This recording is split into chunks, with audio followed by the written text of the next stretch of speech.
नमस्कार, स्वागत है आपका जी दिल्ली एनसीआर हरियाणा में। मैं हूं आपके साथ हार्दिक दवे और बुलेटिन की शुरुआत कर रहे हैं जी मीडिया की खबर के एक दमदार असर की एक बहुत बड़ी अपडेट के साथ। क्या है यह अपडेट, आपको बताने जा रहे हैं। दरअसल Uttar Pradesh state industrial development authority यानी यूपीसीडा ने देवू मोटर्स की जमीन की नीलामी को रद्द करने की मांग की है। इस खबर को जी मीडिया ने प्रमुखता के साथ दिखाया था, प्रमुखता के साथ जगह दी थी और अब इस खबर का एक बहुत बड़ा असर देखने को मिला है, जहां पर यूपीसीडा ने डीआरटी यानी कि डेट्स रिकवरी ट्रिब्यूनल से यह मांग की है कि वो 390 करोड़ 50 लाख रुपए ले ले और जमीन यूपीसीडा को वापस दे दे। नहीं तो इस नीलामी को रद्द करके फिर से नीलामी कराई जाए, जिसमें यूपीसीडा को भी नीलामी में शामिल होने का मौका दिया जाए। तो अब यूपीसीडा की ओर से यह पत्र सामने आ चुका है और यूपीसीडा ने यह मांग की है डीआरटी से कि वो नीलामी को रद्द करे, और रद्द नहीं तो 390 करोड़ 50 लाख रुपए देकर हम जमीन वापस चाहते हैं। आपको बता दें कि कर्ज न चुका पाने के चलते देवू मोटर्स कंपनी की सूरजपुर की 204 एकड़ जमीन की नीलामी 28 जून 2010 को हुई थी। अब उस समय पर 2010 में पैन इंडिया मोटर्स ने 750 करोड़ की बोली लगाकर इस जमीन को खरीद लिया, लेकिन उसके 13 साल बाद यानी कि 14 सितंबर 2023 जब एक आरटीआई लगती है और आरटीआई में एक बहुत बड़ा खुलासा होता है। यह खुलासा सभी को चौंका देता है। इस खुलासे के मुताबिक हाईकोर्ट के एक फैसले के बाद इसी जमीन की दोबारा नीलामी हुई है। अब जो जमीन पहले से नीलाम हो चुकी वो फिर से नीलाम होती है और इसे मेसर्स शकुंतलम लैंडक्राफ्ट प्राइवेट लिमिटेड, आप इस कंपनी का नाम फिर से सुनिए, मेसर्स शकुंतलम लैंडक्राफ्ट प्राइवेट लिमिटेड नाम की जो कंपनी है वो इसे दोबारा खरीदती है। लेकिन जो पहले 2010 में 750 करोड़ में खरीदी गई वो ही जमीन 2023 की आरटीआई के खुलासे में पता लगता है कि मात्र 359 करोड़ रुपए में खरीद ली गई। इतने औने पौने दामों में इतने सालों के बाद कैसे, यह अपने आप में एक बड़ा सवाल। जमीन की मौजूदा कीमत इस वक्त 1000 करोड़ से ज्यादा बताई जा रही है। आप खुद सोचिए कि 1000 करोड़ से ज्यादा की जमीन कैसे महज 359 करोड़ में खरीदी जा सकती है। यहां पर शुरू होती है शुरुआत इस खबर की। अब आप आगे समझिए कि जी मीडिया ने जैसे इस खबर को प्रमुखता के साथ दिखाया, अपने चैनल पर जगह दी, तो इसके बाद Uttar Pradesh state industrial development authority यानी कि यूपीसीडा ने मामले पर संज्ञान लिया। जमीन की नीलामी को रद्द करने की मांग डीआरटी से की, डीआरटी यानी कि डेट रिकवरी ट्रिब्यूनल से। और उन्होंने साफ तौर पर कहा है कि या तो 390 करोड़ 50 लाख रुपए ले ले और जमीन हमें दे दे, नहीं तो इस नीलामी को फिर से कराया जाए, पहले की नीलामी को रद्द किया जाए। जी दिल्ली एनसीआर हरियाणा और जी मीडिया की इस खबर का इतना बड़ा असर देखा गया है। आप देखिए कि बहुत सारी चीजें बकाया होती हैं। अब जितना बकाया अमाउंट है वो भी मांगा गया है। ट्रांसफर चार्जेस होते हैं, इंटरेस्ट होता है यानी कि ब्याज होता है, लीज का जो रेंट देना होता है, इसी के साथ ही टाइम एक्सटेंशन फीस होती है। कई तरह के भुगतान होते हैं और ये भुगतान नहीं हुए, सारा का सारा पैसा अब तक नहीं दिया गया था, यानी कि बकाया पैसा अब मांगा गया है। इसकी तारीख भी तय हुई है। क्या तारीख तय हुई है, कैसे इस खबर का असर हुआ है, खबर क्या थी, एक एक डिटेल जानने के लिए हम रुक कर लेते हैं मेरे वरिष्ठ सहयोगी बलराम पांडे का। बलराम ने इस खबर को ग्राउंड जीरो पर जाकर रिपोर्ट किया। बलराम ने इसकी सारी डिटेल्स जो हैं वो निकाली हैं और आरटीआई की कॉपी भी बलराम के पास है। बलराम, शुरुआत से बताइए ये खेल कहां से शुरू होता है और इस खेल में कहां पर ट्विस्ट एंड टर्न्स आते हैं, और अब जो जी मीडिया की खबर का बड़ा असर हुआ है इसे क्यों हम दमदार असर कह रहे हैं, क्यों इसे बड़ा असर कह रहे हैं? देखिए, आपको बता दें कि जी मीडिया ने ये खबर दिखाई थी कि कैसे देव मोटर्स की जमीन को नीलाम करने में नियमों को ताक पर रखा गया था। जी, सबसे बड़ी बात ये थी कि ये जो जमीन है वो पैन इंडिया मोटर्स के नाम अभी भी दर्ज है, लेकिन बैंक ने इसे देव मोटर्स की जमीन बता करके नीलाम किया। पहली गलती बैंक की यही थी, जबकि बैंक ने आधार बनाया कि 2016 में मुंबई हाई कोर्ट ने एक निर्णय सुनाया था और उस निर्णय में उसने साफ तौर से कहा था कि जो पैन इंडिया मोटर्स है उसने जो 250 करोड़ रुपए की रकम जमा की है वो जब्त कर ली जाए और जो जमीन पर उसका मालिकाना हक है उसे उस मालिकाना हक से बेदखल किया जाए। हालांकि मुंबई हाई कोर्ट ने ये जो आदेश है वो 2016 में दिया था और आज 2023 है, यानी 7 सालों तक इस आदेश के बाद पैन इंडिया मोटर्स को यूपीसीडा से बेदखल नहीं किया गया और वो अभी भी A1 प्लॉट का मालिक बना बैठा है जी। तो ऐसे में सवाल उठा कि आखिरकार जब पैन इंडिया मोटर्स इस जमीन का अभी भी मालिक है तो इस जमीन की नीलामी देव मोटर्स के नाम से कैसे हो सकती है। और दूसरी सबसे बड़ी वजह यह थी कि जो ऑनलाइन नीलामी की गई उसमें जो बिडर थे उनके नाम डिस्क्लोज किए गए। ये अपने आप में एक बड़ा सवाल था क्योंकि जो भी बिडर होते हैं उनके नाम गुप्त रखे जाते हैं ताकि वो सुरक्षित रहें। अगर उनके नाम सार्वजनिक हो जाएंगे तो कहीं ना कहीं लोगों को धमकियां मिलती हैं।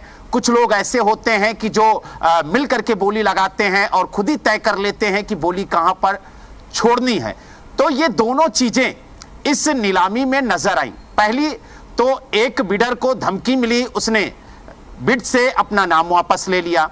जब दो बिडर बचे तो उन्होंने मिली भगत से पहली बोली लगाई और जो तय रकम थी यानी 355 करोड़ से बोली शुरू होनी थी और पहली बोली जो लगी वो 359 करोड़ की लगी और उसी पहली बोली में जमीन को छोड़ दिया गया क्योंकि दूसरी जो बोली लगनी थी वो किसी ने लगाई नहीं।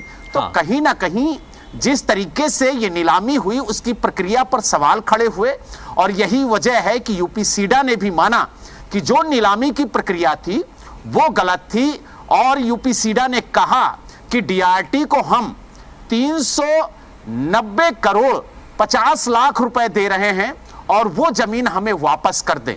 जबकि ये जमीन नीलाम हुई है अगस्त में 359 करोड़ में, यानी 30 करोड़ से ज्यादा खुद यूपीसीडा दे रहा है। तो यानी कहीं ना कहीं यूपीसीडा को भी लग रहा है कि जो जमीन नीलाम हुई है वो बेहद कम दामों में हुई है।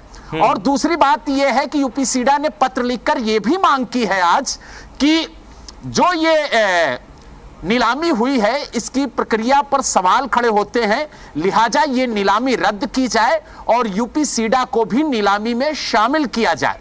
तो यानी अब नई प्रक्रिया के तहत नीलामी निकाली जाए और नीलामी कराकर ज्यादा से ज्यादा जो बिडर हैं उन्हें शामिल किया जाए ताकि बोली ज्यादा से ज्यादा लगे और ज्यादा से ज्यादा पैसा बोली के जरिए पाया जाए ताकि जो 777 करोड़ का बकाया है यूपीसीडा का वो भी निकल सके। बलराम, यहां पर ये देखा जा रहा है कि पहले तो देवू मोटर्स कंपनी नाम से जो जमीन है वो अचानक से कैसे पैन इंडिया मोटर्स के नाम से हो जाती है जिसमें आप 750 करोड़ की बोली लगाकर खरीदते हैं।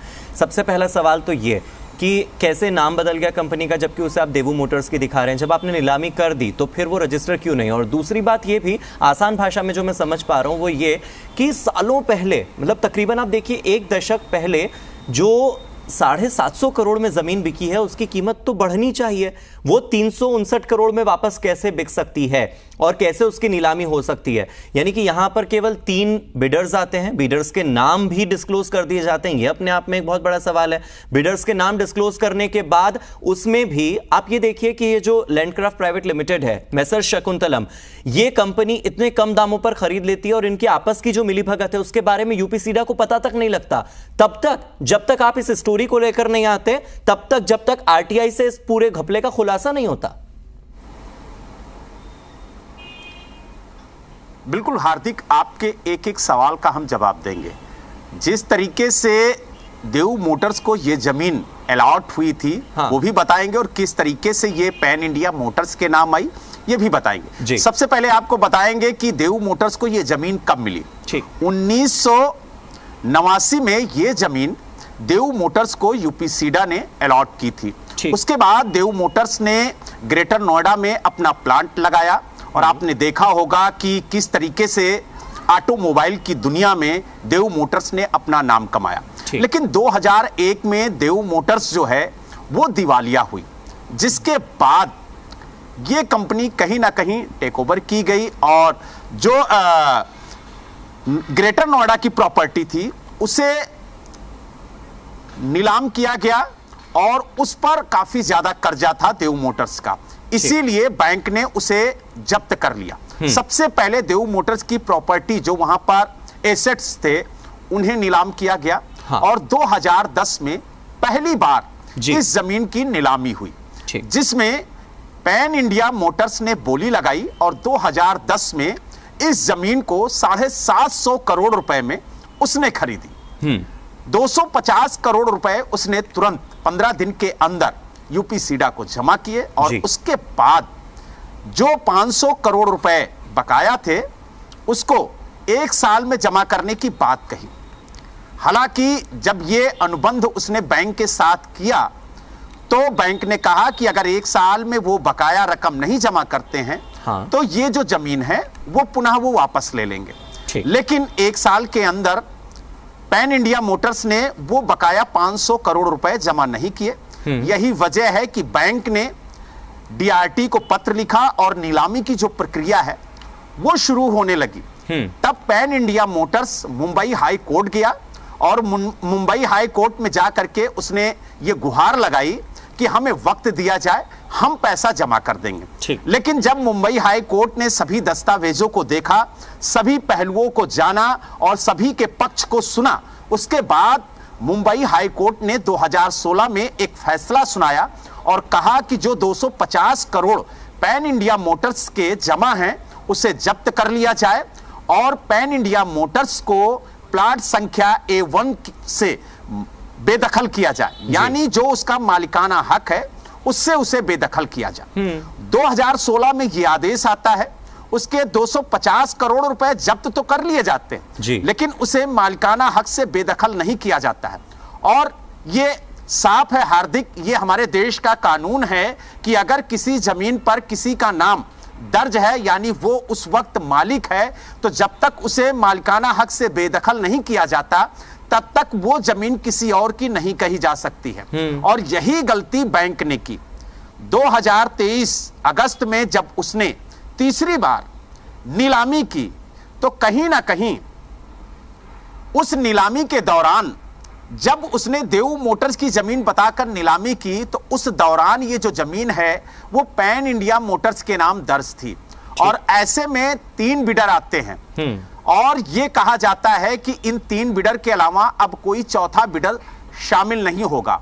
उनके पत्रों की त्रुटियां बताई जाती हैं और तीनों जो बिडर हैं उनके नाम डिस्क्लोज कर दिए जाते हैं। और यही वजह है कि जो एक बिडर था जो मुकेश कुमार अग्रवाल हैं उनको जान से मारने की धमकी दी जाती है और उनसे कहा जाता है कि आप इस नीलामी में भाग नहीं लेंगे, अगर भाग लेंगे तो आपके खिलाफ कुछ गलत होगा। वो डर जाते हैं और वो बिड में शामिल नहीं होते हैं। इसकी शिकायत वो गाजियाबाद के वैशाली थाने में करते हैं, हालांकि कार्रवाई कुछ नहीं होती और वो अपने आप को पीछे खींच लेते हैं। अब 2 बिडर बचते हैं। 2 बिडर में एक बिडर 355 करोड़ की जो बोली है उसके आगे से बोली लगानी है, यानी 355 करोड़ से नीचे की कोई बोली नहीं लगा सकता। ये तय था, ये कोर्ट का आदेश था। इसके बाद पहली जो बोली लगी वो 359 करोड़ की लगी। अब सामने कोई प्रतिद्वंदी है नहीं, कोई दूसरा ऐसा दावेदार नहीं है जो इस बोली को चैलेंज करे और इसके आगे की बोली लगाए।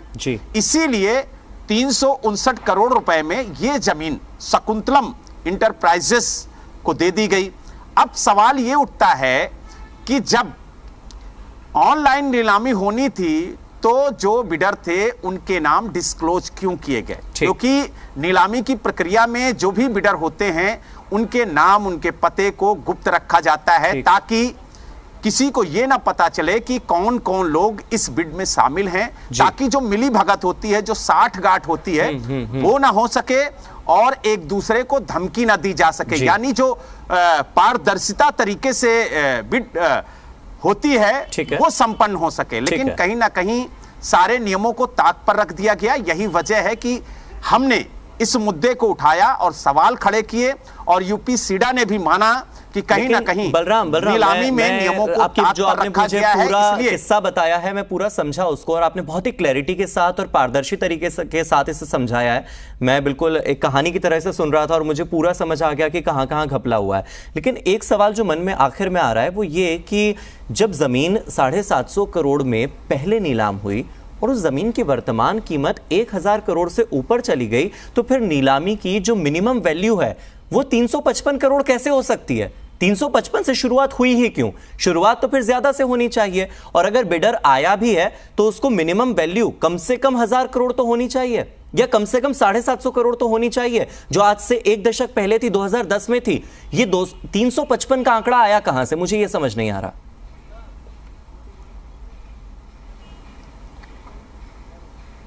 देखिए हार्दिक, एक तय रकम रखी जाती है कभी भी बोली लगाने के लिए, और यही वजह है कि जो डीआरटी कोर्ट है उसने तय किया कि 355 करोड़ रुपए से बोली शुरू होगी और कम से कम जो बोली है वो 4 करोड़ ऊपर होगी। तो इसीलिए जो पहली बोली लगाई गई वो 359 करोड़ रुपए की लगाई गई। लेकिन ये कोई नहीं जानता था कि सामने कोई बोली लगाने वाला होगा ही नहीं और पहली ही बोली में ये जो जमीन है वो छूट जाएगी।